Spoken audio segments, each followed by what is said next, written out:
Water. Life on Earth cannot exist without it. But too much of it, and it becomes one of the deadliest forces of nature ever known.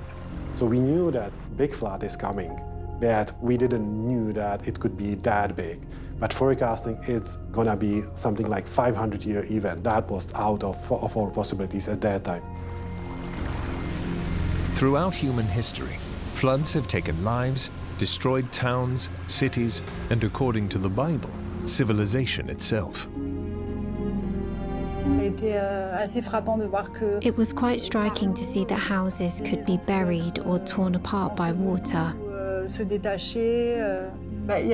People who were carried away with their houses and are missing. In the summer of 2002, the scenic Vltava River is transformed into a raging torrent that threatens much of the Czech capital city of Prague. The swiftness with which the flood strikes is breathtaking and terrifying. No one knew that it would be to this extent. No one anticipated that. We were vigilant, but we didn't expect a catastrophe like this. While climate change is increasing the risks of floods worldwide, scientists and meteorologists are working tirelessly to develop state-of-the-art technologies that will help stem the tide. We want to develop better tools and models that we can put in front of forecasters. If they can do that, then ultimately we can save lives.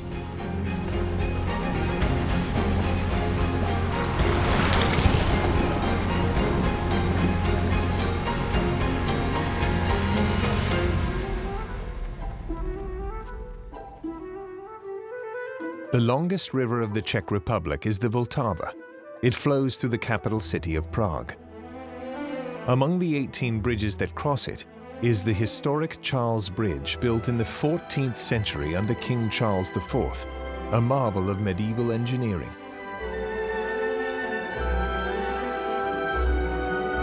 In the early summer of 2002, torrential rains fall upon the Czech capital. But safety measures taken decades earlier have created a false sense of security. We were a little disturbed by the weather in July. There was a lot of low pressure and precipitation. It rained a lot, the ground was soaked.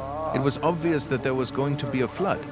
However, all the people in Prague thought that Prague was protected enough by the Vltava Cascade, the barrier that was built in the end of the 80s.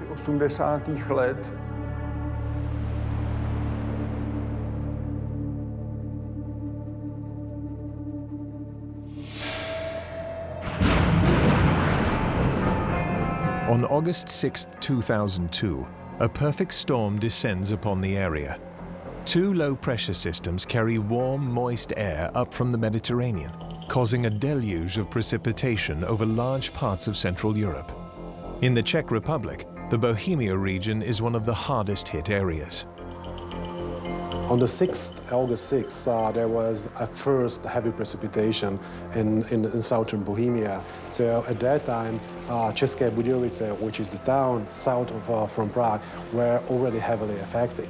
But it was a limited area that was affected by the most heavy precipitation.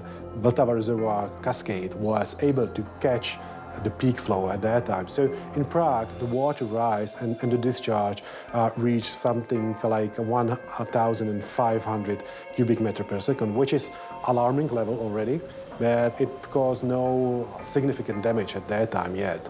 Then there were like 2 or 3 days of nice weather where the water was receding, lightly receding in Prague, we have to say, because reservoirs were trying to empty as much as space possible.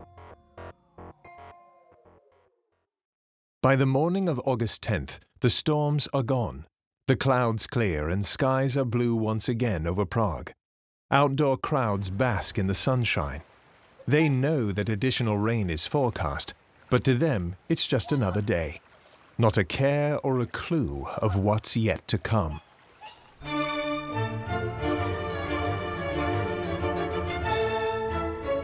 The last large flood in Prague occurred in 1890, so it was more than 110 years before 2002, and we forgot what does it mean. And meanwhile, the landscape changed completely. Reservoirs were built, and in the mind of many people, there was a shortage that we have reservoirs and we are safe from the flood impact, which wasn't true. Communication was downright bad. Prague was trying to improve the situation, and the management was deliberately taking the situation lightly. We were checking the websites of the Hydrometeorological Institute to know what the situation actually looks like. But when you are not an expert, you can't make the prognosis based on that. So we knew that big flood is coming, but we didn't knew that it could be that big. When we try to compare that to the previous events, even hydrologists and meteorologists had at that time mostly comparison to minor floods. So we knew it would be significant flood, but forecasting it's gonna be something like 500-year event. That was out of our possibilities at that time. As climate change causes the Earth's atmosphere to become warmer and increasingly moist, heavy rainfall and catastrophic flooding are occurring with far greater frequency worldwide.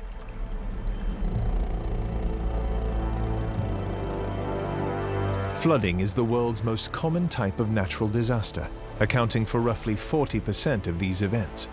On average, flooding claims thousands of lives worldwide each year and is responsible for billions of dollars in property damage.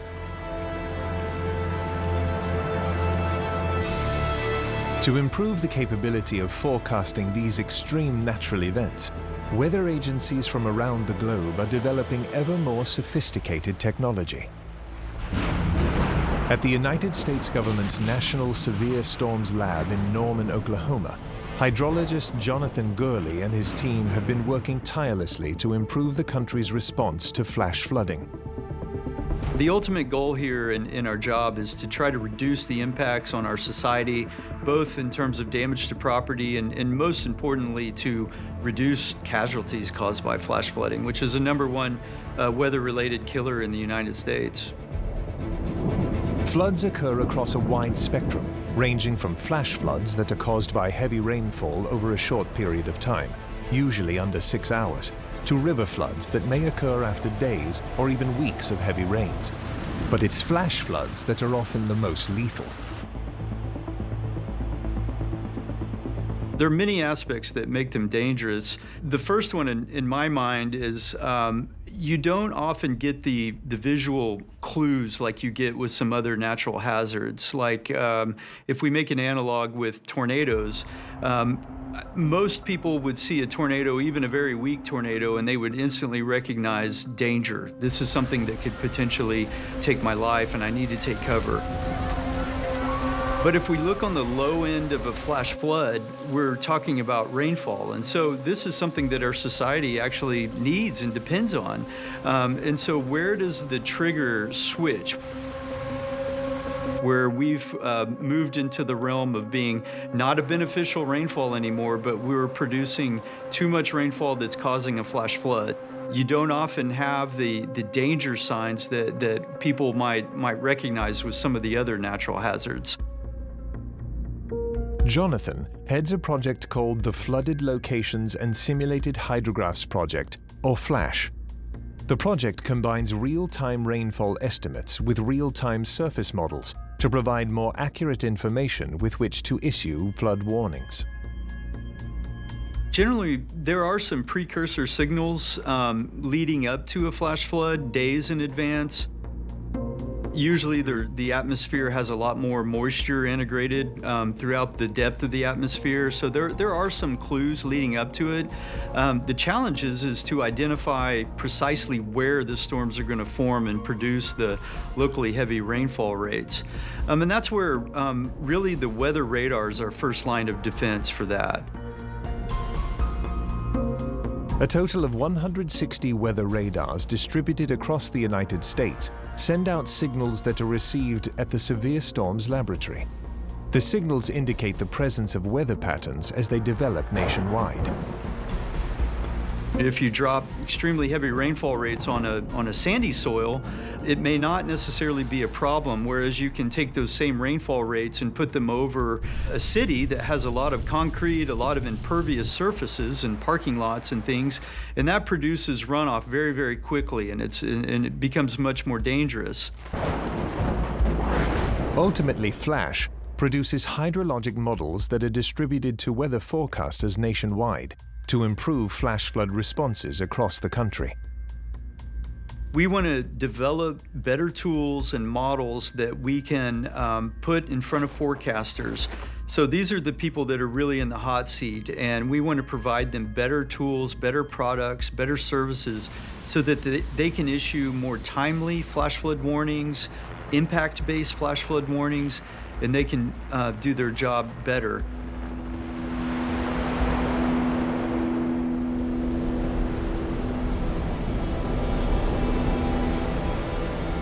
Across the Atlantic, France is a country that has a long history of severe flooding with disastrous consequences. In response, Pierre Javel and his colleagues at the French National Institute for Agriculture, Food and Environment have developed a new flash flood warning system. We are at the foot of what is called a hydrometric station. It is a site equipped to measure water levels of rivers. And from the river levels, we calculate flows. And with those flows, we try to forecast floods. The forecasting system is based on a rainfall runoff hydrological model that is fed with radar gauge rainfall grids. Every 15 minutes, the model estimates the discharges on the river to determine if certain thresholds corresponding to flood levels are likely to be exceeded. You can see here, the water level is about 85 millimeters or so. Normally, the sensor, if properly adjusted, measures this height. And if tomorrow we come back and the level has risen, the sensor should measure exactly the same level as the scale. So, the hydrometric scale is really the focal point here at the station. Altogether, there are some 3,000 stations throughout France, all feeding data to a central service that makes the information available to the public. In France, on all the major rivers that cross large urban areas, like here in Aix-en-Provence, this type of sensor is installed precisely to set up flood forecasting services, to be able to warn the population in case of flooding. The stakes are high here, yes. The stakes are also high in Prague, where after a day of sunshine, the rains have returned. As the waters of the Vltava River continue to rise, the all-too-real chance of a catastrophic flood threatens the life of every living creature in its path.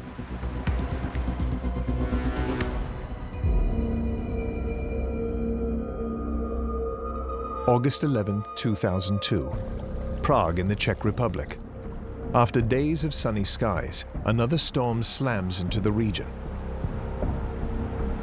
Rainfall totals over the past week climbed to 300 millimeters, or close to a foot in some areas.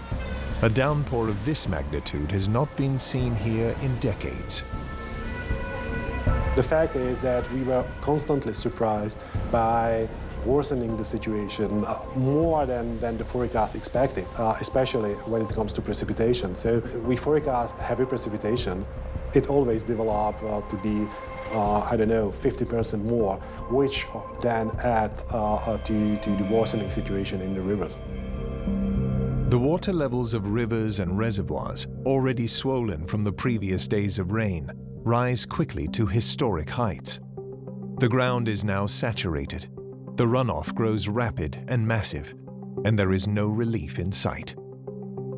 Prediction of numerical weather prediction models that low pressure will likely move to Central Europe, causing heavy precipitation and likely affecting the same area that was affected just a couple of days before. So that was an alarming signal for us that the flood, really disastrous flood, might come. The Czech Hydrometeorological Institute, or CHMI, is the governmental institution responsible for monitoring and forecasting the weather and hydrological conditions in the Czech Republic. Role of the Czech Hydrometeorological Institute is to make a very first awareness call to general public, and most importantly to flood authorities who are responsible for managing floods. On the afternoon of August 11th, the CHMI issues its first flood warning. It's a call to prepare for disaster. The first responders immediately mobilize. Among them, Ludek Prudl, who heads Prague's emergency fire unit. You make preparations for the worst. If you are expecting a catastrophic flood, you activate measures such as flood patrol services, the preparation of bags with sand, building flood protection, or activating special forces. Usually, the flooding begins gradually, so the measures do as well. Under normal circumstances, the CHMI provides a continuous flow of information regarding the storm conditions. But the downpour has been so powerful that many of the data collecting systems have been completely knocked out, making communication sketchy at best. The main problem for us as a forecaster was that we lost a lot of observation. Many stations were destroyed, and those that were well above the water were unfortunately disconnected because using wire lines usually in the flooded area, so it stopped work. It was chaos, and we experienced what does it mean if you don't have data. For the general public, trying to gauge the level of danger is near impossible.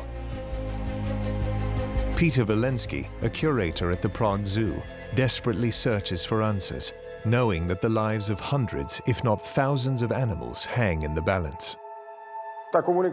Communication was downright bad. We were checking the websites of the Hydrometeorological Institute to know what the situation actually looked like. But when you are not an expert, you can't make a prognosis based on that. Throughout the day, state television and radio broadcast reports that severe flooding is probable in sections of the city along the Vltava River. A rumor that a flood of proportions not seen in Prague for over 150 years begins circulating. All the while, the CHMI struggles to access data about the impending catastrophe. So we issued warnings, we issued information reports. So for Prague, our expectations were really renewed every 3 hours after we were able to get some data, somehow process them, and try to do new estimates of the development. So that was a general warning, but of course, exact forecasting and exact measurement was lacking at that time from many parts of the country. By the evening of August 11th, some 50,000 residents of Prague are ordered to evacuate. Mayor Igor Nemitz calls on all citizens to get into their cars and drive away. Each is allowed to take only a single suitcase of belongings as they flee the city. The mayor also announces that the 14th century Charles Bridge, one of Prague's main tourist attractions, would be closed to the public to allow cranes to remove tree trunks and other debris carried along by the rapidly flowing Vltava River. I stopped on that bridge many times to see the mass of water rushing through Prague. I felt the vibration of the bridge caused by the water, and from my personal experience, I say closing it was the right thing to do. The old bridge could really end badly and collapse.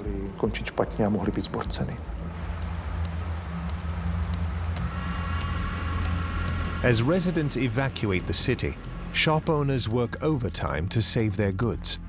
Soldiers, along with hundreds of volunteers, fill bags with sand and build walls to protect the picturesque medieval quarter of Malá Strana.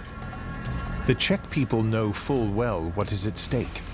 Torrential rains have already hit neighboring Germany and Austria, and floods in Russia have killed dozens of people. bringing the death toll from European storms to more than 70 in a week.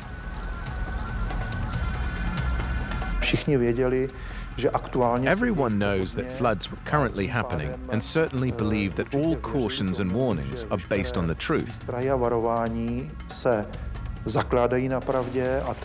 it is a clear reason to leave their homes and head to some safer places.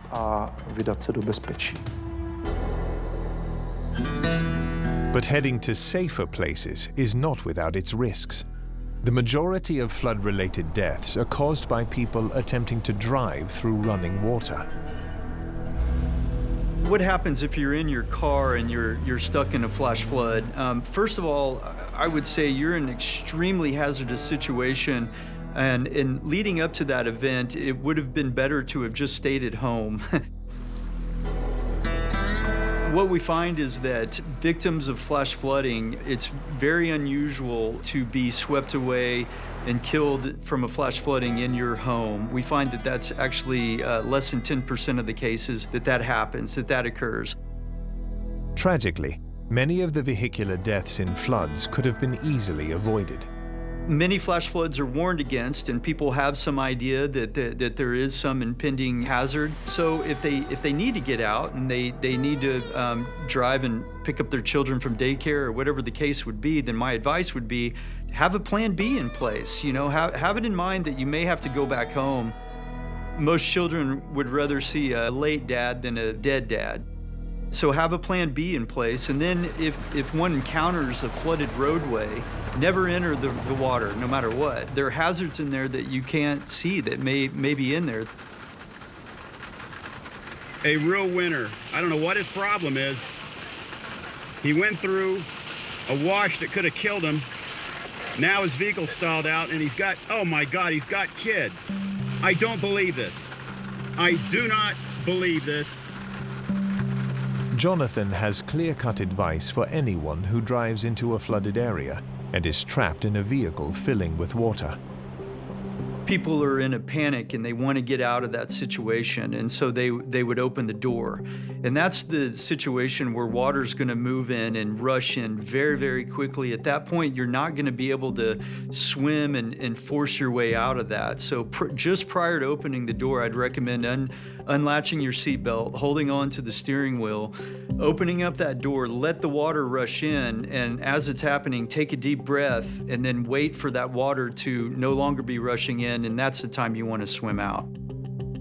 But what happens if you are trapped by rising floodwaters inside your home? Jonathan recommends an entirely different set of strategies. The biggest piece of advice is get to high ground, climb to high ground. That's the thing to do, and that's where some of the people perish, is they may be in a wheelchair or something and they're unable to do that. But water populates lower areas, so you want to get out of a basement. We've had some situations here in the United States where people are sheltering from a tornado and they're underground, and once in a while, then those can become flooded. So you have kind of a multi-tiered natural hazard, and those can be quite scary. Jonathan believes the safest room in the house during a flood is the attic. He recalls the role that attics played in saving the lives of scores of Americans during one of the country's deadliest weather disasters. In some cases, we've seen extreme situations like in Hurricane Katrina, where people were eventually having to go up in their attics.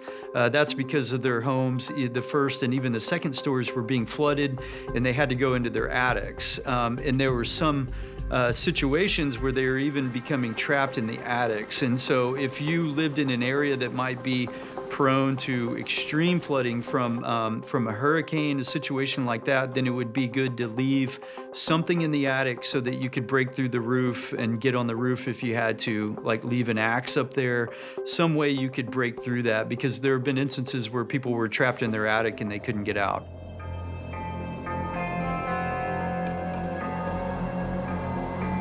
By August 12th, getting out of Prague is on everyone's mind in the Czech capital. But for some, it's easier said than done. Peter Walensky and several colleagues have been trapped at the Prague Zoo since the storms first began, monitoring the situation and preparing to evacuate the animals if necessary. We slept in the zoo because most of us, including me, lived on the other side of the river, so we could not get home. So we slept 10, 14 days in the zoo and only took care of the animals, nothing else. We had a very good flood plan. We had flood quotas. The highest of them was 100 years flood. No one knew that it would be to this extent.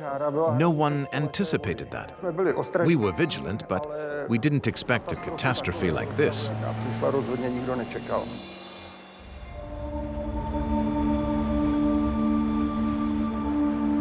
After days of torrential rains, the threat of massive flooding hangs over the capital city of Prague in the Czech Republic. On August 13, 2002, those fears are realized as the banks of the Vltava River are breached and floodwaters begin to surge into the low-lying areas of the city. Directly in the path of these waters is the Czech Zoo and its more than 1,200 animals. We had quite a good flood plan. We had flood quotas. The highest of them was 100 years flood, but no one could imagine that it could be even worse. The evacuation plan calls for moving animals from the lower part of the zoo, which would be flooded first, to the upper enclosures. The first animals to be evacuated are the turtles. It is not easy to move turtles, as it may seem. They weigh around 200 kilos, fight you during the process, and the logistics are not really easy. But no sooner had the turtles been moved than the floodwaters toppled the zoo's protective barriers and swept into the facility. At that moment, all the frenetic activity started.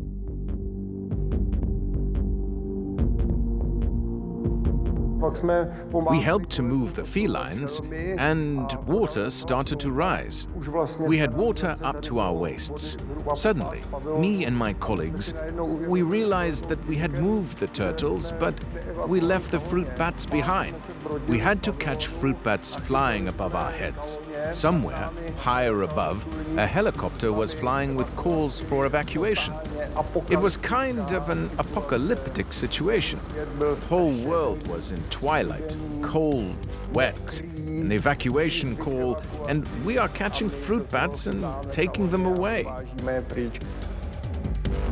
The caretakers are in a race against time. By sheer force of will, they succeed in saving hundreds of animals, including a male hippo named Slavik, who miraculously finds his own way to survive the rampaging waters. Water carried him to the first floor of the hippo pavilion, and he was able to move onto the gallery around the pavilion.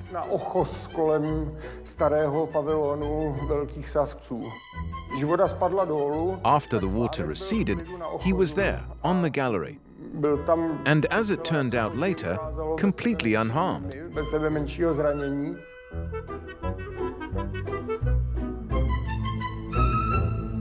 But with the waters rapidly rising, the lower part of the zoo becomes submerged, and tragedy soon follows. Dozens of birds are lost when floodwaters completely fill their cage, and a heartbreaking decision must be made with a bull elephant named Kadir. Some elephant males can be very dangerous, and this one was the case. It had its enclosure, from which he could not be evacuated. So he was shot the moment the water rose, so high that it was obvious he would have drowned.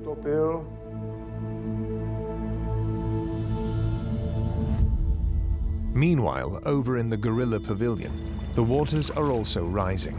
The exhibit sits in the flood zone, but features a built-in escape route for the animals. In case the water flows into the gorilla pavilion, it is designed with an anti-flood tower. The gorillas were taught to go to this tower, where they would be relatively safe. As planned, the gorilla family climbs the tower and are rescued, but a young pubescent male remains in the bottom area and perishes. We learned our lesson. So when there was a smaller flood in 2013, we moved, without thinking, every animal from this zone, and we didn't lose a single animal. And then there is the sea lion named Gaston, who is carried by the floodwaters clear out of the zoo and into the Vltava River. I read the newspaper headlines. Sea lion frees himself and swims to North Sea. He is finally free. Finally, he can swim. But nothing could be further from the truth. Animals in the zoo have their environment, and we try to make them as comfortable as possible. These animals were born here, and they can't live outside of the zoo.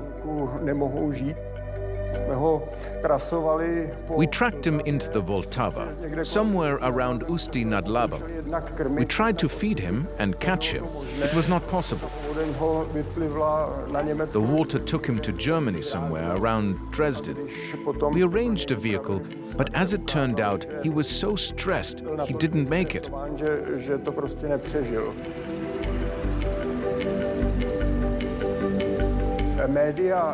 So, if the media wrote stories about a sea lion finally being free, the real situation was that the completely stressed out animal, bombarded by objects in the water, blinded by muddy water, succumbed to stress in that water.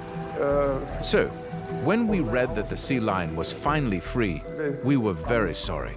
Když jsme si přečetli to, že Lachtan se konečně osvobodil, tak nás to hodně mrzelo.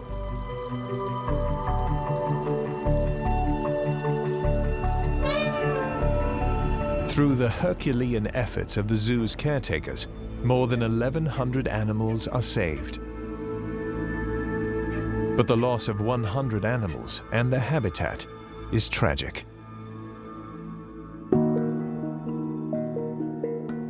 In 2002 was a catastrophe. You can imagine what a catastrophe looks like. When the water receded, we saw the terrible devastation. And in fact, that was the most difficult moment. Not just the dead animals, but the whole devastation was unimaginable. Elsewhere in Prague, the city is a true disaster zone. The floodwater has breached the defenses in several low-lying areas, and with no other serious protection, quickly flows through entire districts. Anyone chancing the streets in these flooded areas needs a rowboat. At the same time, the metro anti-flood system has failed, and 29 stations are now underwater. Of course, the situation was evaluated and the operation in the subway was stopped. Fortunately, there were no people in the subway at the time of the flooding. The material damage during the flood was huge because in the Czech Republic alone, it reached the value of some 73 to 74 billion crowns. Despite the tremendous losses, the measures taken to protect the historic Charles Bridge proved successful and prevented from sustaining permanent damage. And thanks to Prague's advanced warning systems, most citizens evacuate the city prior to the flood's arrival, resulting in a minimal loss of life.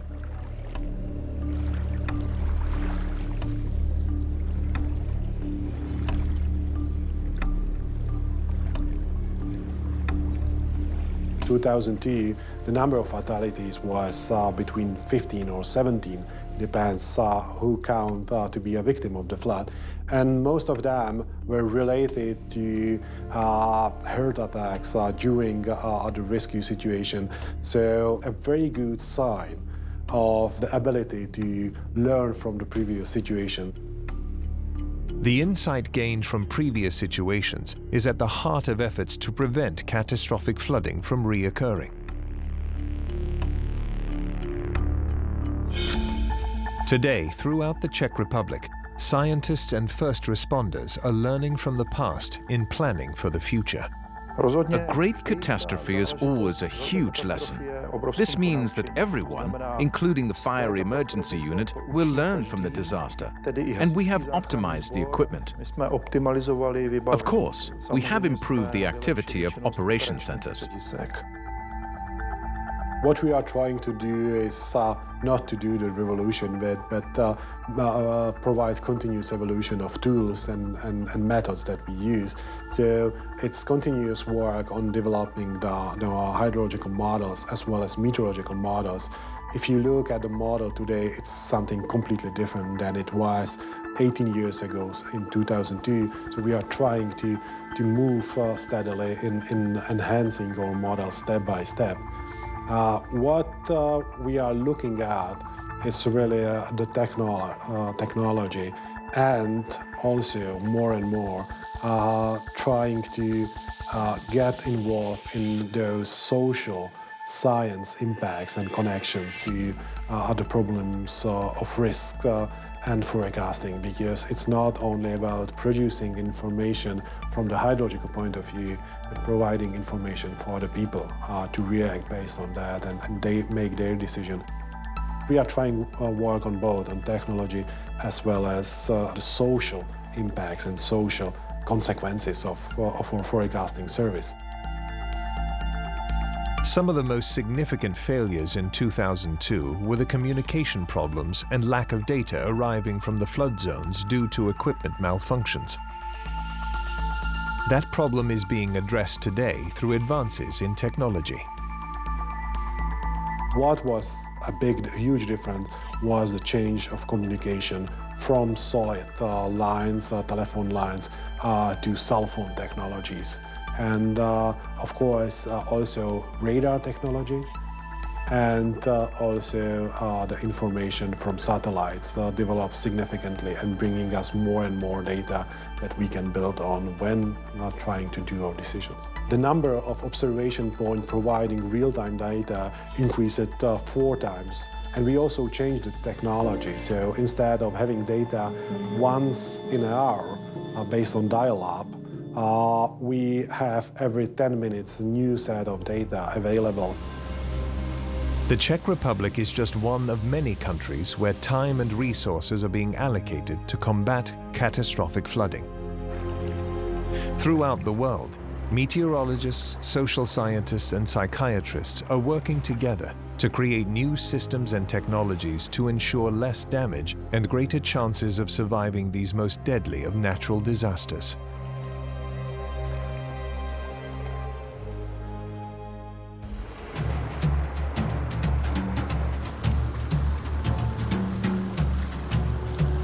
Today, as scientists and engineers develop increasingly sophisticated technology to predict floods and protect the public from their onslaught, the stakes are higher than ever.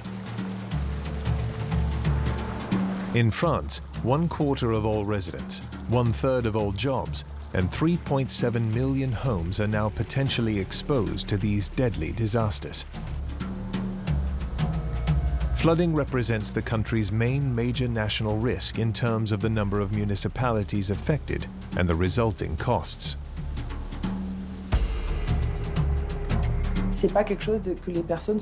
It's not something that people think about every day. Maybe we're going to get flooded today. But when you get to the field in general, it's completely devastated. Broken houses, children's rooms on the ground, rubble everywhere, and a very striking silence. There's nobody left except nature. In developing effective systems for forecasting catastrophic floods, scientists must take into account the specific weather patterns and geography of the affected regions. The south of France, for instance, and its unique position along the Mediterranean Sea, makes it especially vulnerable to heavy rains and flooding.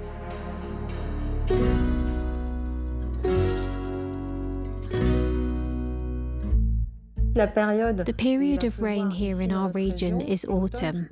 We have a very hot August and a very hot September, so the water of the Mediterranean remains quite warm, sometimes for a long time, even until October. This year we still had 20 degrees Celsius until the beginning of October, and then as soon as it cools down, the phenomenon is called cold drop, I think, which creates an evaporation followed by these rains. The showers can be torrential, dropping as much as 300 millimeters or 12 inches of rain in a 24-hour period. We have quite intense rainfall for a duration. These rains that come up from the Mediterranean and that will affect the whole coastline. Cumulative rain that makes the sea go up, upwelling as we call it. We're going to look at a map on an internet with some kind of weather satellite to see where it falls and how much will fall. We know, for example, that if 100 millimeters of water falls in Baume-les-Mimosas or Le Lavandou, we know that it will overflow anyway. We know that in Ers, the Gapot, if it rains, for example, a little higher, will have quantities like 80 to 100 millimeters. We know that there would be a very good chance of the Gapot reacting very quickly. These are problematic areas. In the district of Oratoire, in Ers, they have the Gapot right to them, and the technical services of the city of Ers, at each orange alert, set up this SMS system to warn all the inhabitants. Be careful, we're on orange alert. They regularly watch the rise of the Gapot, and they even prepare in advance means to evacuate people. And that is new. I feel like it's something that works better than before, to avoid people being surprised in the middle of the night.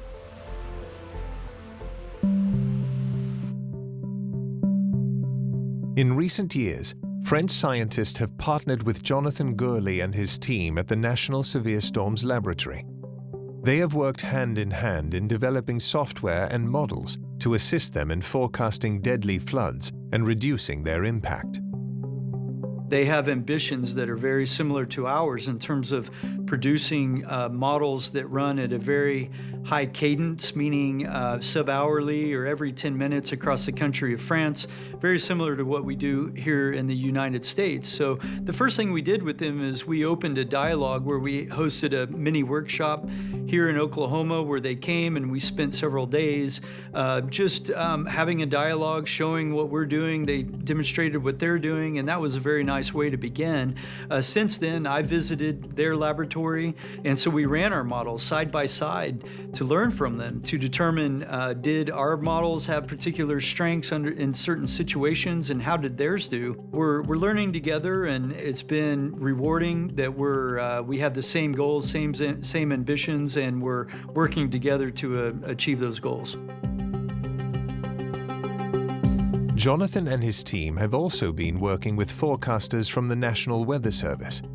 Over the past 5 years, the forecasters have been invited to the Severe Storms Laboratory for the so-called testbed experiments, where they have an opportunity to try out new flood detection technology in a simulated environment. The forecasters go and they give us feedbacks about what worked and, most importantly, what didn't work.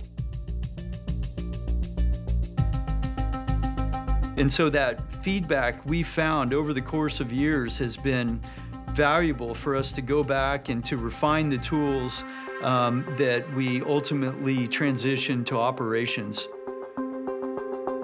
And I think that the tools that we've been developing as a global community can now be used to better identify when a particular city, businesses are going to be inundated by a river flood. One of the most innovative new tools being used to forecast floods is the stream flow radar. This remote sensing technology has been especially helpful in addressing the increased wildfires and flooding due to climate change. Unlike more conventional string radar, the stream radar sensors are installed above streams to prevent them from being destroyed by potentially raging floodwaters. What the stream radars are, it's actually two radars. One of them is pointing straight down to the water, another one's pointing off at an angle, and then with these two radars we can measure the velocity of the surface of the water and then also the rate of rise of the water. And so this information is really useful whenever we're studying the science of the transformation of heavy rainfall to runoff in streams. They're also used for early alerting to notify some of the local constituents and even myself that rates are being exceeded and people need to be aware and take cover. As scientists continue developing systems to protect the public from floods, they are becoming increasingly dependent upon machine learning and artificial intelligence to supplement their physics-based prediction models.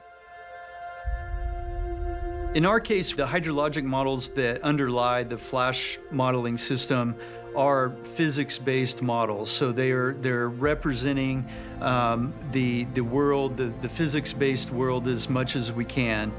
Nowadays, we have very large data sets, so we have millions and millions and millions of grid points of forecasts of flash flooding.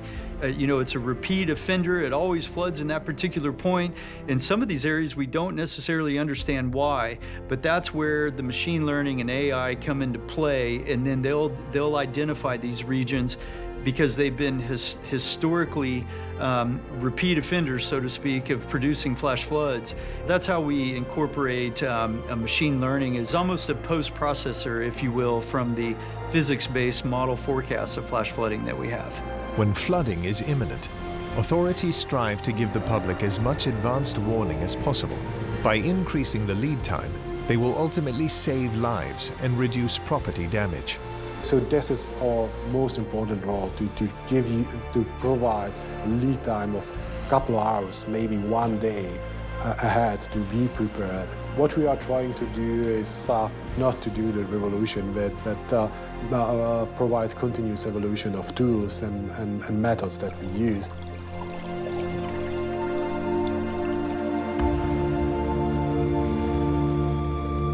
We want to continue to improve our software. We want to couple it with atmospheric prediction models so that we can increase lead time and continue to push that envelope. At the same time, weather experts have not lost sight of the human element that must also be taken into account in developing systems and strategies for surviving the ravages of floodwater. When it comes to trying to reduce the impacts and fatalities from flash flooding, we really must incorporate social scientists into this research and believe that we can take a quantum leap and start understanding behaviors and why some of the people take some of the risks that they do to drive through flooded roadways, for instance, when they could simply stop. And the slogan that we use in NOAA is the turn around, don't drown. The presence of mental health workers at flood disaster sites has also proven incredibly beneficial to those who have survived these catastrophic events. Usually they see white gowns coming forward, and they're happy because they see that we're there for them too. They often come to talk to us about what they've been through, how they've experienced the situation, the fears they may have felt, what happened afterwards, and then there are also questions about what will happen to them next.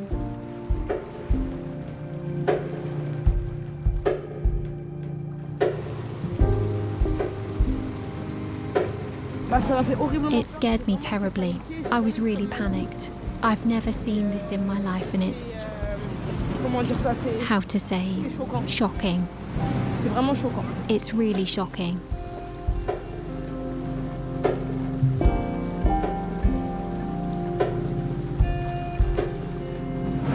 We are traumatized.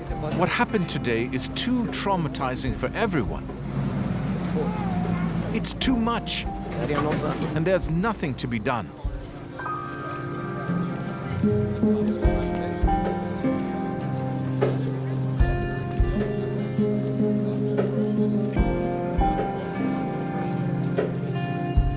The people you meet after a flood are usually in a state of shock, especially if you arrive at the scene very early, since they've often been confronted with their own death at the time.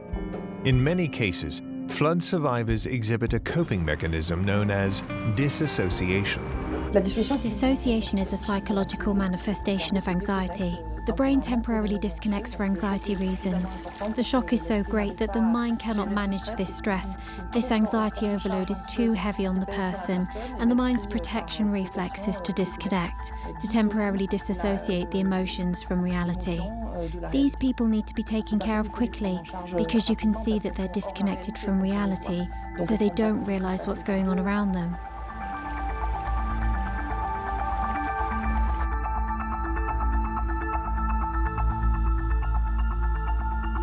We're trying to help people get home, many elderly people. Not too long ago, we delivered food to an elderly person because they're completely blocked. There are places we can't even go because the water is higher than 1.2 to 1.5 meters.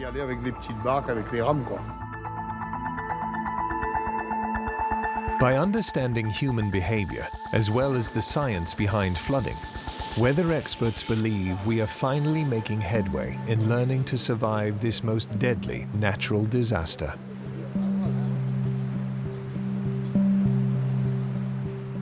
As water flows, it's incredible phenomena. And of course, water impacts us in many aspects, through drought, through sanitation, and through floods. During the forecast, it's always our aim to try to be useful and provide information that would then help someone else to be protected, to be more safe. And for us, the good forecast brings us satisfaction in our life.